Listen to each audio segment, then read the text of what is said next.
Guys, কেমন আছো সবাই? আশা করি ভালো আছো। আমরা খুব ভালো আছি। আমার দিদি এসেছে, তাই আমাদের বাড়িতে রাজহাঁস কাটা হয়েছে। আমার দিদি হাঁস খেতে পছন্দ করে, তাই ওই যে দেখুন, আমার দিদি কিন্তু কোনো কাজ করে না, বসে আছে, বসে বসে ফোন দেখতেছে। আর আমি সব করতেছি, আমি আর আমার ছোটো বোন।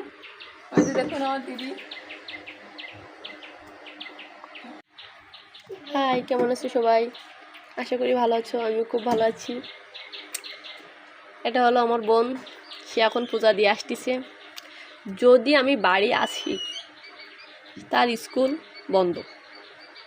সারাক্ষণ এই দুজন ব্যক্তি আমার পাশে থাকবে, সকাল থেকে রাতে ঘুমানো পর্যন্ত। এনাদের স্কুল বন্ধ। আমার বোনটা কিন্তু অনেক কিউট। হাই হ্যালো গাইস, কেমন আছেন? আমার দিদি বাড়ি এসে আমি খুব খুশি হই, সেই জন্য স্কুল টিস্কুল সব বন্ধ।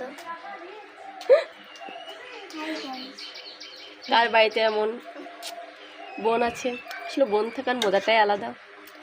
কেউ কেউ বলে বোন থাকা নাকি ভালো না, কিন্তু আমার কিন্তু খুব ভালোই লাগে, কারণ আমরা 5 বোন। হ্যাঁ, ভালোই তো। এই দেখো আমার মায়ের চোলা, খুব শখের চোলা। এটা হলো আমাদের রান্নাঘর, এখানে রান্না করা হয় আর এখানে খাওয়া দাওয়া করা হয়। এই তো আমার বোন সব কিছু করছে। এটা হলো আমাদের ছোট, সবার ছোট, কিউট। আমি যখন ছোট ছিলাম তখন আমার ছোটোর মতনই ছিলাম। টাটা, সবাই ভালো থাকবেন, সুস্থ থাকবেন। সুস্থ থাকবেন।